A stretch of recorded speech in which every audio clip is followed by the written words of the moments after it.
ওইখান থেকে পয়সা পয়সা সুন্দরীকে ধরে নিয়ে আসবি। হুজুরকে খেদমত করতে হইব না। হ্যাঁ, তবা তবা তবা।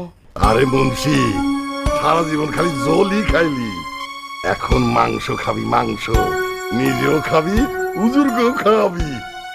নাউজুবিল্লাহ নাউজুবিল্লাহ। আর রাখতো না হুজুররা কত দূর থেকে আইসে আমাকে খেদমত করতে, আমরা যদি তাকে খেদমত করতে না পারি তাহলে আল্লাহ নারাজ হবে না? এইটা তো মামা আরো পাপ। কেডাই কইছে পাপ? কোন হাদিসে পাইছো বাপ? তারা আল্লাহর নামে খেদমত করে, এটা কি পাপ? আপনার তো আবার আরেক হাদিস।